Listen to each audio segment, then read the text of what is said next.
Red టీవీలో మీ వ్యాపార ప్రకటనల కోసం ఈ నంబర్ని సంప్రదించండి. సో కవిత అరెస్ట్ ని నారా చంద్రబాబు నాయుడు గారు ఖండించారా? ఎందుకంటే ఆయన ట్విట్టర్ లో ఒక ట్వీట్ చేసినట్టు ప్రస్తుతం సోషల్ మీడియాలో బాగా వైరల్ అవుతుంది. ఆ ట్వీట్ ని రీట్వీట్ చేశారు తన ఎక్స్ అకౌంట్ ద్వారా మంత్రి కేటీఆర్ గారు. సో దాని గురించి కవిత అరెస్ట్ను చంద్రబాబు ఖండించాడు అని ఒక వార్త వైరల్ అవుతుంది. నిజానికి కవిత అరెస్ట్ని ఆయన ఎందుకు ఖండిస్తాడు? పైగా ఆయన బీజేపీతో ఉన్నాడు. సో అనేది చూసినప్పుడు దాని వెనక ఒక నేపథ్యం ఉంది. అదేంటంటే కేటీఆర్ నిన్న అరెస్ట్ అయినప్పుడు ఒక ట్వీట్ చేశాడు. ఆ ట్వీట్లో ఏముందంటే చంద్రబాబు 2019లో ఇటువంటి అరెస్టులను ఖండించిన ఒక ట్వీట్ ఉంది. చంద్రబాబు 2019 ఫిబ్రవరిలో ఒక ట్వీట్ చేశాడు. అదేంటంటే ప్రతిపక్షాల మీద ఎలక్షన్ల ముందు ఈడీ కానీ సిబిఐ కానీ లేకపోతే ఐటీ రైట్స్ అనేవి జరుగుతున్నాయి, దీన్ని నేను ఖండిస్తున్నాను. ఇది కావాలనే టైమింగ్ చూసుకొని అప్పుడు మాత్రమే ఎందుకు ఈ రైట్స్ జరుగుతాయి?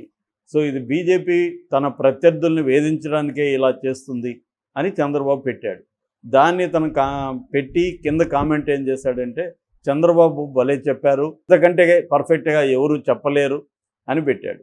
ఇది మరి కేటీఆర్ ఎందుకు ఆయన పెట్టదలుచుకుంటే అదే విషయాన్ని ఆయనే చెప్పచ్చు. ప్రతిపక్షాల మీద వేధిస్తుంది అనేది కేటీఆరే చెప్పచ్చు. చంద్రబాబు కొటేషన్ ఎందుకు తెచ్చాడు? పైగా చంద్రబాబు కాంటెక్స్ట్ వేరు.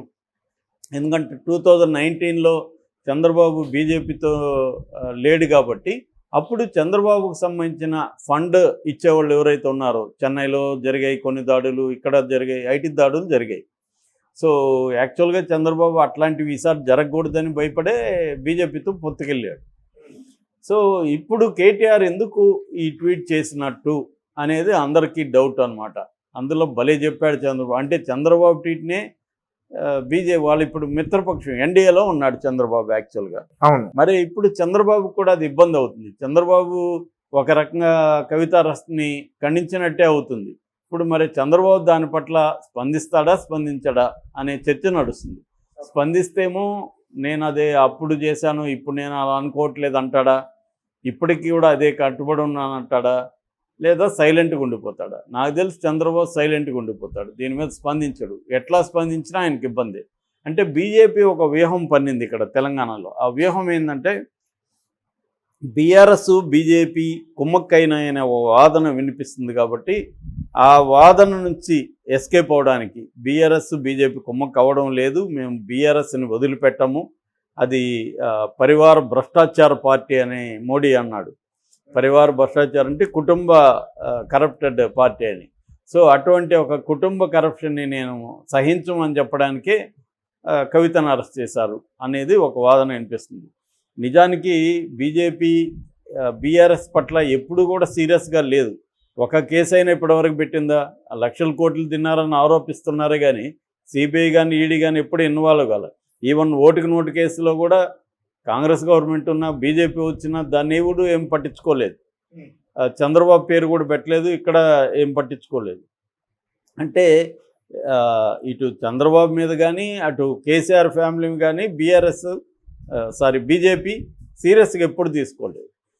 అంతెందుకు ఇక్కడ మన ఓవైసీ ఉన్నాడు. ఓవైసీని పొద్దున్న లేస్తే తిడతానే ఉంటారు వీళ్ళు, కానీ ఓవైసీ ఫ్యామిలీ మీద ఒక్క కేసు కూడా ఇప్పటివరకు బీజేపీ పెట్టింది లేదు.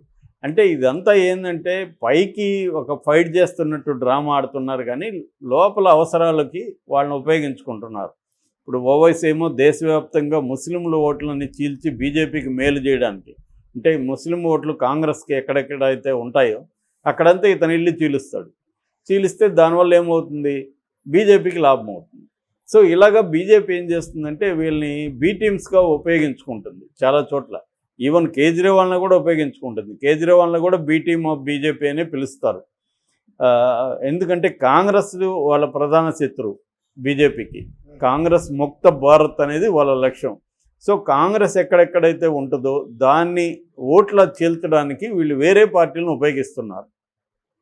సో ఒకవేళ ఏదన్నా పార్టీ తమ లక్ష్యానికి అనుగుణంగా లేకపోతే వాళ్ళ మీద కేసులు పెట్టడం, వాళ్ళ మీద ఈడీ, ఐటీ, సిబిఐ, ఇంకా అవసరమైతే ఎన్ఐఏ ఇవన్నీ ఎంటర్ అవ్వడం ద్వారా వాళ్ళని భయభ్రాంతం చేసి తమ దగ్గరికి రప్పించుకోవడం. ఈవెన్ చంద్రబాబును కూడా అదే చేశారనేది ఎక్కువ మంది చెప్తారు.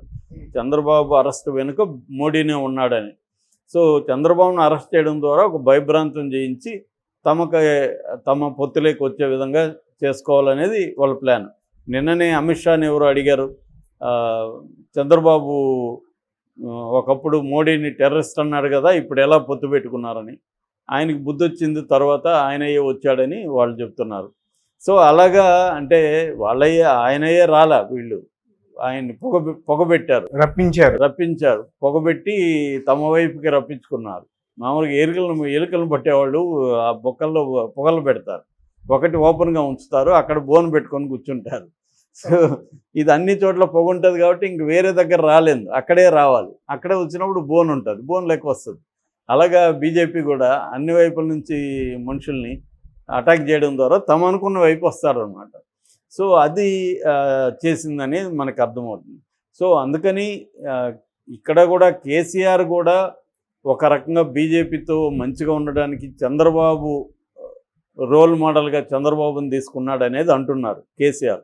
అందుకనే తన మనుషుల్ని బీజేపీలోకి పంపించడం, తన మనుషుల్ని బీజేపీ ద్వారా ఎంపీలు చేయడం, తన మనుషుల్ని బీజేపీలో యాక్టివ్గా చేయడం ద్వారా రేపొద్దున అరెస్టుల నుంచి కేసుల నుంచి తప్పించుకునే ఒక ప్రీ ప్లాన్ని చంద్రబాబు ఎలాగైతే చేశాడో ఇక్కడ కూడా అదే చేయిస్తున్నారు. అంటే ఇప్పుడు రాజకీయ నాయకులు తెలివిగా మనం విజనరీస్ అంటాం, కానీ దేశాన్ని రాష్ట్రాన్ని డెవలప్ చేయడంలో వాళ్ళ విజనరీ పక్కన పెడితే వాళ్ళ ఫ్యూచర్ విషయంలో మాత్రం చాలామంది రాజకీయ నాయకులు విజనరీగానే ఉంటారు. అంటే మనం అవినీతి చేస్తున్నాం, రేపొద్దున మనకు అనుకూలమైన గవర్నమెంట్ లేకుండా ఉన్నిందనుకో, అప్పుడు మనల్ని అరెస్ట్ చేసి జైలుకి పంపిస్తారు. అప్పుడు ఏం చేయాలంటే అన్ని పార్టీల్లో మన వాళ్ళని పెట్టుకోవాలి.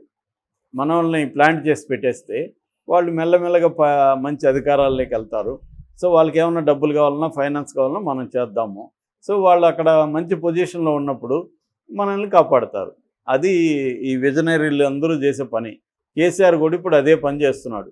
తన ఎంపీలందరినీ పంపించి మీరు వెళ్ళిపోయి దాంట్లో చేరిపోండి అంటున్నాడు. వీళ్ళు బీజేపీలో చేరుతున్నారు. బీజేపీ వాళ్ళు కూడా వాళ్ళు రాగానే వాళ్ళకి ఆహ్వానం పలికి వాళ్ళకే టికెట్ ఇచ్చేస్తున్నారు. నిన్న ఎవరో ఒక సీనియర్ జర్నలిస్ట్ చెప్తున్నారు, బీజేపీలో దాదాపు ఇప్పుడు 10 మంది పోటీ చేస్తుంటే అందులో 8 మంది వరకు బీజేపీ వాళ్ళు కాదంట, వాళ్ళు కాంగ్రెస్ నుంచి వచ్చిన వాళ్ళు లేకపోతే బీఆర్ఎస్ నుంచి వచ్చిన వాళ్ళు.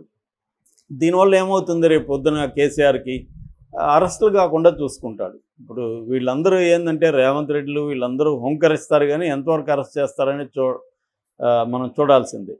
అంటే బీజేపీకి ఉపయోగపడతారు అనుకున్నప్పుడు వాళ్ళ మీద కేసులు కానీ ఏమీ ఉండవు, పెట్టినా కూడా ఉత్తిత్తువే. ఇప్పుడు కవిత అరెస్ట్ కూడా ఉత్తిత్తుదే అనే అందరూ జనం కూడా అనుకుంటున్నారు. మనం ఫేస్బుక్లోనూ ఇన్స్టాల్లోనూ కామెంట్లు చూస్తూ ఉంటే పొలిటికల్ స్టంట్ అంటున్నారు, ఇదంతా డ్రామాలే అంటున్నారు. ఎవరు నమ్మట్లేదు. ఎందుకంటే 15 నెలలుగా కేసులు పెట్టి ఇప్పుడు ఎలక్షన్ ముందు అరెస్ట్ చేస్తే అదేదో ముందు చేసి మామూలుగా చేసి అందరిని అరెస్ట్ చేశారు. రాఘవరెడ్డిని చేశారు, శరత్ చంద్రారెడ్డిని చేశారు, మనీష్ సిసోడియాని చేశారు, సంజయ్ సింగ్ని చేశారు, అరుణ్ రామచంద్ర పిల్లని చేశారు, దినేష్ అరోరాని చేశారు, విజయ్ అరోరాని చేశారు. వీళ్ళందరినీ ఈ కేసులో అరెస్టులు చేసి కవితను ఎందుకు అరెస్ట్ చేయలేదు? ఇది పెద్ద ప్రశ్న. సో కవితను ఎందుకు చేయలేదంటే కుమ్మక్కయ్యారు. ఇప్పుడు ఎందుకు చేశారంటే కుమ్మక్క అవ్వలేదని చెప్పుకోవడం కోసం చేశారు అనేది జనానికి కూడా అర్థమైపోయింది. వాళ్ళు ఏం ప్రయోజనానికి ఆశించారంటే ఈ ఎంపీ ఎలక్షన్లో బీఆర్ఎస్ వ్యతిరేక ఓటు మనకి రావాలి, కాంగ్రెస్కి వెళ్ళకూడదు అనే లక్ష్యంతో ఇప్పుడు ఈ అరెస్ట్ చేశారు. కానీ అది నెరవేరుతుందా అనేది డౌటే. ఎందుకంటే జనం తెలివి మీరిపోయారు. ఇప్పుడు మీడియా వచ్చేసింది. ఎవరైనా మరీ అమాయకులు ఏమైనా ఉంటే ఉండాలి, కానీ మామూలుగా అయితే జనం ఇదంతా డ్రామా లేరా, పొలిటికల్ స్టంటు, వాళ్ళ ప్రయోజనాల కోసమే చేశారు ఇది అరెస్టు, ఇదంతా ఉత్తుత్తు అరెస్టు. అందుకనే కేసీఆర్ కూడా బయటికి వచ్చి దీన్ని ఖండించడం కానీ ఏమీ చేయలేదు. సో కేసీఆర్ మనుషులను పంపిస్తున్నాడు బీజేపీలోకి. బీజేపీ బీఆర్ఎస్ ఒకటే అన్న నెరేటివ్ అయితే జనంలోకి వెళ్ళింది. అందుకనే ఈసారి కూడా ప్రతి సర్వే కూడా కాంగ్రెస్కే ఎక్కువ సీట్లు వస్తాయని చెప్తున్నారు. మరి చూడాలి ఏం జరుగుతుంది.